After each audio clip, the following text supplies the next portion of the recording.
Welcome to Crosspointe. Welcome to Crosspointe. Welcome to Crosspointe. We are an inclusive faith community seeking to live out the loving, just, and generous way of Jesus. We are participants in a long tradition that's less concerned with doctrines and dogma that demand total agreement, but a life to be lived, enjoyed, and given away to others. What unites us is a growing awareness that life is precious. that we are made by love in order to love. This community is comprised of and affirms the entire human family, regardless of race, age, creed, Physical abilities, marital or economic status, Gender identity, or sexual orientation. So, if you're curious and have come to see, if you are tired and have come to rest, If you are grateful and have come to share, if you are wounded and have come to heal, if you're joyful and have come to celebrate, If you are uprooted and have come to belong, welcome home. Welcome home. welcome home. welcome home.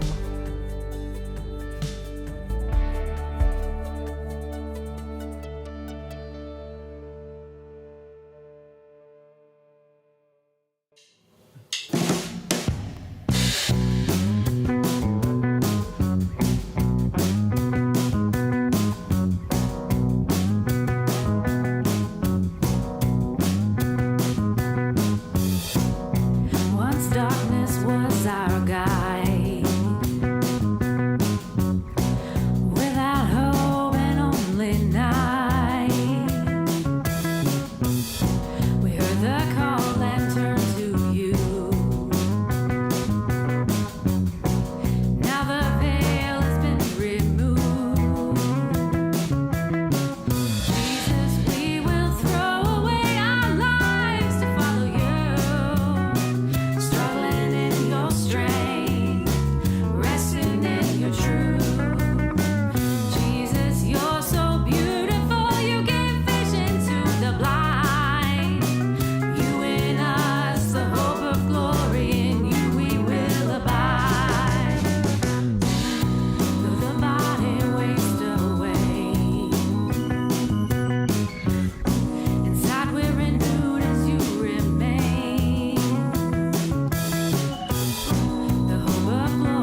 my words fall short.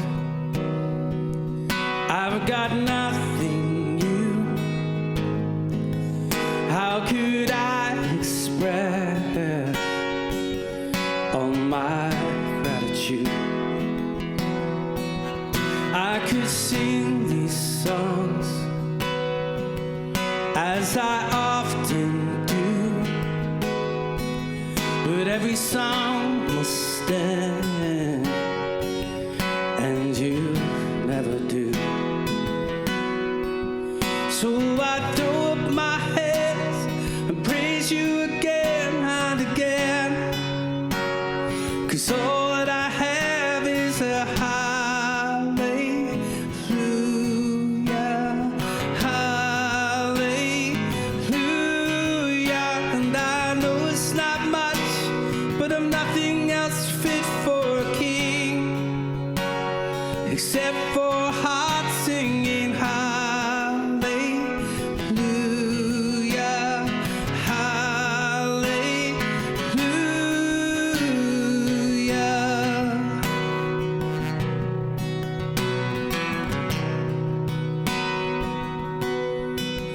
I've got one response, I've just got one move. With my arms stretched wide, I will worship you. So I throw up my hands and praise you again and again, 'cause all that I have is a hallelujah, hallelujah. And I know it's not much, but I'm nothing else fit for a king, except for a heart singing hallelujah, hallelujah.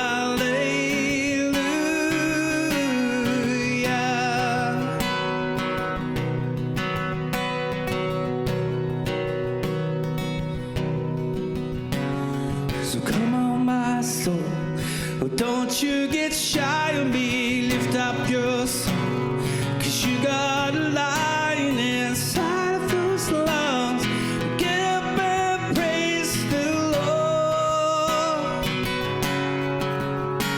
So come on, my soul, oh, don't you get shy of me. Lift up your song, 'cause you got a lion inside of those lungs.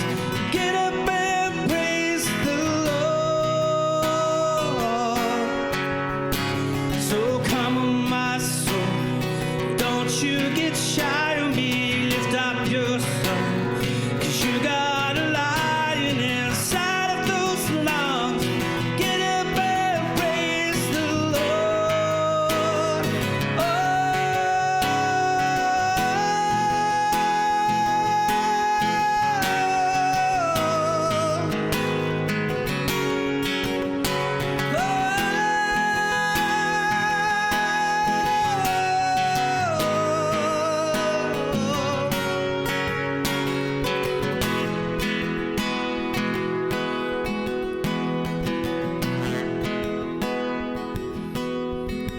So I throw up my hands and praise you again and again, 'cause all that I have is a hallelujah, hallelujah. And I know it's not much, but I'm nothing else fit for a king, except for a heart singing hallelujah, hallelujah.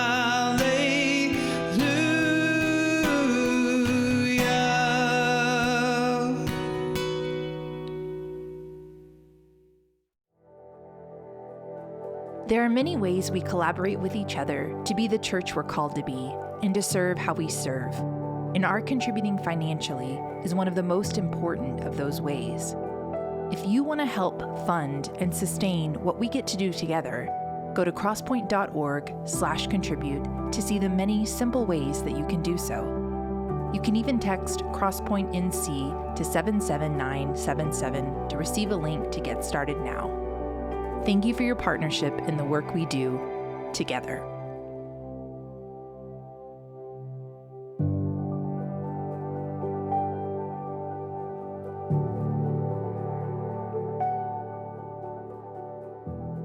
Welcome, everyone. I have just a quick few things for you. First, we're going to be partnering with Operation AL this year to provide 50 Thanksgiving meals to unhoused families and individuals living in Apex. You can find the list of needed items at the main crosspoint.org webpage. If you're able to come in person, you can drop these items off the next few Sunday mornings. If you don't come in person, you're welcome to have non-perishable items delivered to the church, or you can donate a Harris Teeter gift card so we might purchase any items that aren't donated. Again, you can find out more at crosspoint.org on the main page. Second, this week is voting week, so if you haven't done so already, make sure you go out and have your voice heard by voting at your local precinct. Lastly, I want to give credit to Jamar Tisby and Amy Jo Levine for shaping some of my thoughts this morning. All right, I want you to imagine just for a minute a person that you admire. What is it about them that you admire? Is it their skill? Is it the way they treat people? Is it because of who they are, their character, how they move about in the world? Do you admire them because of who they are to you, what they taught you? Maybe this person has impacted or helped form you directly, or maybe if you've never met them, indirectly. What is it about this person that makes you admire them? Well, most often when we're asked a question like this, the people come to mind are people we would describe as being people with good character, or who have integrity, or who have worked hard at something or battled difficulties. And most people think of someone who's shown them kindness or strength in adversity, or who's accomplished something great. Perhaps there's someone who's been there for you. Maybe they're actually a fictional character, or maybe they could fall into multiple of these categories. There's a great parable in the Gospel of Matthew that's going to lead us a little deeper into this conversation. It's in Matthew chapter 25, and it reads like this. Then the kingdom of heaven will be like this. 10 young women, or bridesmaids, took their lamps and went to meet the bridegroom. 5 of them were foolish, and 5 of them were wise. When the foolish took their lamps, they took no oil with them, but the wise took flasks of oil with their lamps. As the bridegroom was delayed, all of them became drowsy and slept. But at midnight there was a shout, "Look, here is the bridegroom, come out to meet him." Then all those young women got up and trimmed their lamps. The foolish said to the wise, "Give us some of your oil, for our lamps are going out." But the wise replied, "No, there will not be enough for you and for us. You'd better go to the dealers and buy some for yourselves." And while they went out to buy it, the bridegroom came, and those who were ready went with him to the wedding banquet, and the door was shut. Later, the other young women came also, saying, "Lord, Lord, open to us." But he replied, "Truly I tell you, I don't know you. So keep awake, or be prepared. Therefore, for you know neither the day nor the hour." All right, so just a quick side note on that. Poet William Blake, for this parable for him was so fascinating, he recreated it in watercolor at least 5 times. Now, we don't know, there's a lot of different ways of interpreting this parable, and I want to just focus on one today. We don't know an exceeding amount about marriage customs of first century Palestine, but one thing we do know is that the wedding celebrations didn't start until the bridegroom showed up. It wasn't a party until he got there. That's not really that much different from today, right? The party doesn't really start until the couple enters the reception. Until then, there's just small talk and hors d'oeuvres, maybe cocktails, but it's really just tailgating until the main event. So we don't know what was taking this particular groom so long. It's speculated that he was possibly negotiating bride price, which meant they were determining, the groom and the father, how much this woman was actually worth. And it is either a honor to her, saying that they were fighting over how much she was worth, or dishonorable because she actually would never know how much she was worth. The bride had little to no say in what the father and groom were willing to pay, determined her worth. So the bridesmaids, these are the other players in this parable. And apparently they know the bride, right? They're the bridesmaids. They knew that their role was to wait until the groom showed up in order to accompany him to the celebration location. Their job was to use lanterns to light the way. And this let people at the party know that the headliner was on his way and the real party would begin. The lanterns also, practically, they just provided safety. They lit dark places along the path where dangerous things could be lurking. This was happening at midnight. The bridesmaids' job was to be ready. And as the bridesmaids waited for the groom through the late night, their eyes began to droop and they fell asleep. And they were awoken to a shout that the groom was finally on his way.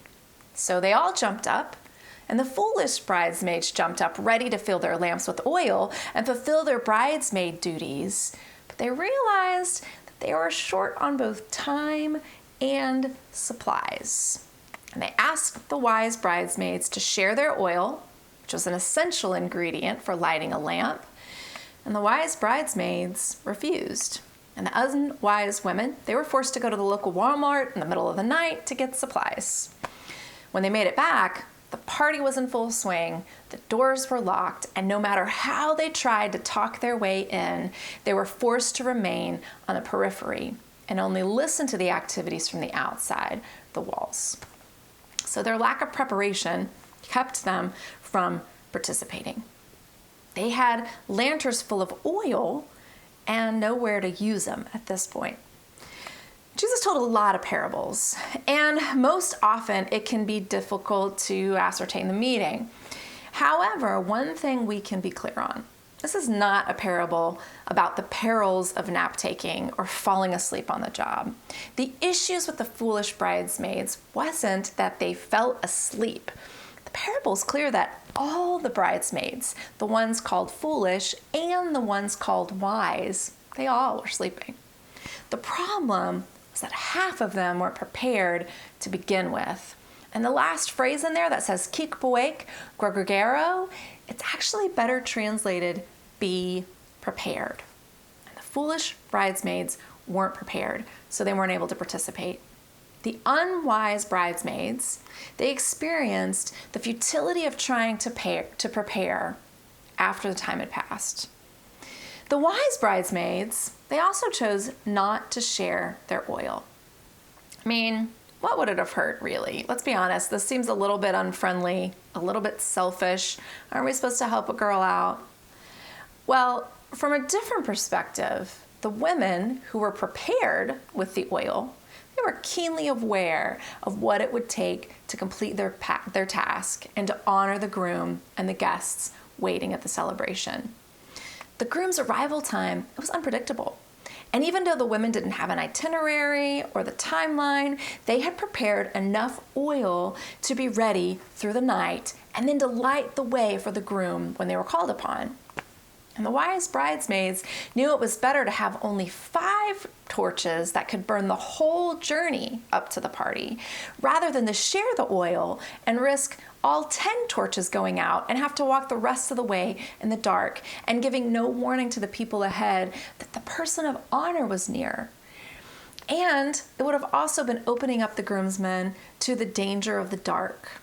So the wise bridesmaid had prepared the small things, the oil, the lanterns, in order to be ready for the big thing, taking the groom up to the party. So depending on our personality, we might be thinking a variety of things right now. For some of us, preparation comes easy. We are completely relating to these wise bridesmaids. We thrive on lists and order, and we identify with the wise bridesmaids. For other of us, we are identifying a little bit more with what they call foolish bridesmaids. In our opinion, those wise bridesmaids, they come across as overachievers. They're brown nosers. How might we read this parable today? This parable is not a call to be a prepper type lifestyle, to get everything in order, to be constantly worried and constantly anxious to be prepared. Scarcity of goods in the world at the time that this was written would have made that absolutely impossible, and an idea like that would have been utterly ridiculous and hard to imagine on a personal level. But one thing we might take from this parable is the need for continual preparation, not of hoarding stuff, but a preparation of character. That the way we live in the small, ordinary moments, it adds up to how we're going to act and respond in the big and extraordinary moments. The wise bridesmaids, like the people we said we just admire a few moments ago, they didn't just wake up one day as people that they are or were. It's easy to think sometimes that perhaps those amazing people, they were just born with different DNA, that there's something different inside of them that makes them different than everybody else. And maybe that's partly true, but mostly it isn't, because really at their core, we are all just ordinary people. They were not born any more exceptionally than you or I. They were just presented with extraordinary circumstances that led to their impacting us and possibly others and possibly the world in positive ways. But these people, regardless of why you admire them, did not stumble into their character. And whether they strived for it or not, it took practice and intention to get there. It's a mind trap to believe that when important moments and crossroads and moments that require bravery and courage enter our lives, something in us will activate like a Marvel superhero superpower, and we will instantly be prepared to respond and always know what to do.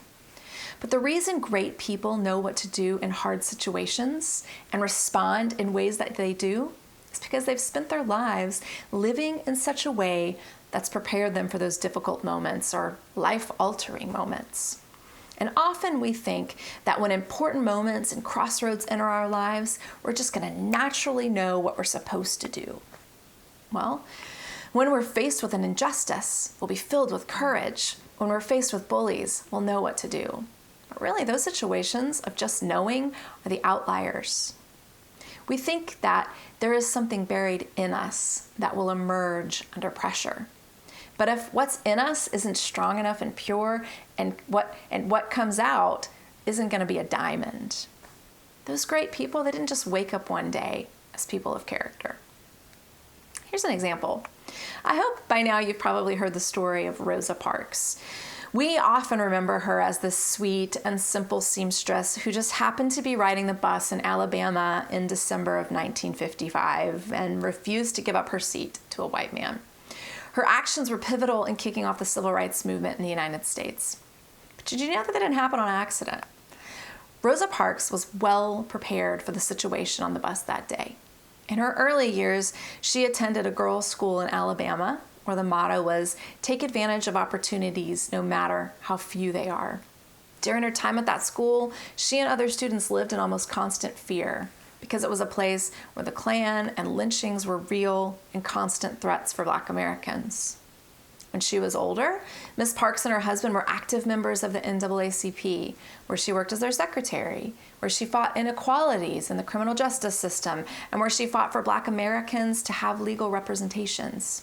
She recorded stories of unfair treatment, and she became the point of contact for Black Americans who had been wrongfully accused. She also went to the Highlander Folk School, where she was trained in civil disobedience. That was all before the bus. Then after the bus incident, she moved to Michigan. She worked in Congress. She founded an institution that worked towards justice. Rosa Parks knew that when she went on that bus that day, she knew what not giving up her seat would mean. And she rode that bus with the intent to do what she did. She had taken the time to get the oil needed for her lamp, and she was prepared for it. You might be thinking, yeah, but Rosa Parks was just a different kind of person.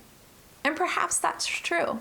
You could say the same thing about Malala or Martin Luther King Jr. or Gandhi or Greta Thunberg or Michael Jordan and whoever is your inspiration. But really, they were just ordinary people who made a decision to be a certain type of person. A person who understood that how you responded in small situations ultimately made up their character and who they would be in difficult and more challenging situations. And it's the same for us. Character isn't just something that's stumbled upon, but more likely, good choices are made because character is something that's been practiced over and over again in the ordinary.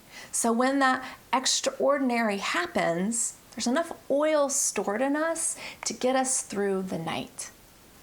So often we think of our lives as ordinary, and some of the moments are actually some of the most important things. Because how we choose to respond in the small things is often just a shadow of how we will respond when we're faced with the most difficult things. Before we ever make a response in a difficult situation, we're responding today through our preparation, acknowledged or not. I am guilty of falling into the trap of believing that there's small things in life. What I do or how I treat myself, how I think of others, doesn't really matter. How I speak to that cashier, how I talk about that person, what or how I speak to my kids when I think no one is listening, how I speak to a stranger, how I react in frustration and anger, how I react when somebody cuts me off. Those things don't really matter. How I treat my body, what I do doesn't affect anyone but me. But what we fail to realize are the ripple effects of our lives. That how I treat someone now affects how they might treat someone later. It affects how they think about themselves, and it shapes them, and it shapes us. And what shapes us as individuals shapes us as communities. And what shapes us as communities shapes us as a world. And what shapes our world shapes our future. So all those little moments, they matter. And of course we're not going to be perfect, of course not. But how we respond to our imperfections is important too. How we respond to failure builds our character. Failure feels a lot like suffering. And according to the Apostle Paul, suffering produces endurance. And endurance produces character, and character produces hope, and hope will never put us to shame. The rabbit trail, or the shadow side we can follow down this path, is the one that tells us that we have to prepare for this, for unknown at the expense of everything else. It's the voice in our head that rationalizes endless hours of work and not hanging out with your partner or kids because you're saving for their future. It turns us into Scrooges who save for a rainy day that never comes while a child in need is at our doorstep. It masks itself as hoarding and anxiety, thinking that we'll never have enough, so we must not stop preparing. This is also a shadow side of not advocating for a type of urgency that means your only focus is the future at the detriment of the present. We can't ever really prepare for the future. Most of us will never be faced with decisions that could potentially alter humanity, but our decisions will most definitely alter us and those within our proximity, and that has ripples. And we will most assuredly be faced in this life with personal crisis and difficult decisions and hurtful people and pain. And we will also be faced with inexplicable moments of joy. These are all unpredictable things, and none of us can know how we will respond to them. And hear me say that it's okay to fall apart in these moments. How we come out on the other side, and perhaps how we continue on our journey, the foundation for that is being laid today when we determine the type of people we want to be in our day-to-day, in our ordinary. We can always choose kindness and love and curiosity and compassion over fear and indifference and selfishness and defensiveness. And in this season of gratitude, perhaps this means taking moments to recognize that all moments are sacred ones. And this really, in fact, is choosing to see things, the world around us, ourselves, situations, just choosing to see those things in a new way. I love this quote by this wonderful minister. To see is an ethical act, an intentional choice. To see with eyes open is a spiritual practice and thus a risk, for it can open you to ways of knowing the world and loving it that will lead to inevitable consequences. Choosing how you're going to be in the ordinary is choosing to see differently. So what can we do today? Perhaps we start with a bit of introspection, asking ourselves questions like, what type of person do I want to be in my most ordinary moments, in my most difficult moments, in my most boring of moments, and in my happiest moments? We can choose to see our lives and our day-to-day in new ways. What we cannot do is give up on trying to be people of character. There are too many dark places in the world right now for us not to have our oil ready to offer the light. I want to close us with a benediction by Stephen Charleston, who is a Native American elder, a citizen of the Choctaw Nation, and a bishop in the Episcopal Church. And you might have heard this if you listened to Evolving Faith a few weeks ago. Let it be our prayer as we leave. Rise up, rise up, rise up, people of faith. Rise up and work together. Now is the time when you are needed. Now is the time of your great witness. The shadows of sorrow still linger over many homes. The old fears still wait at the street corner of our cities. Look, you can see the Spirit already at work in the lives around you, bringing comfort to the elders, food to the families, healing to the sick, mercy to the poor. Rise up, rise up, rise up, people of faith, for your help is needed now. Your chance to make a difference has come. The world is weary of the illness that has taken so many. The hearts of your neighbors are longing to see a sign of hope. You are that sign. You are the messenger of good news. Rise up, people of faith. Rise up and work together, for you are grace that can be seen. You are love that can be felt. You are joy in a land that needs to remember joy is still possible. Have a good week, Crosspointe.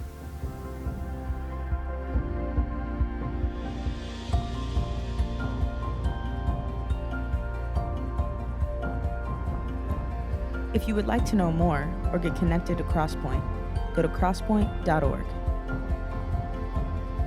If you're in need of care or assistance, go to crosspoint.org/care.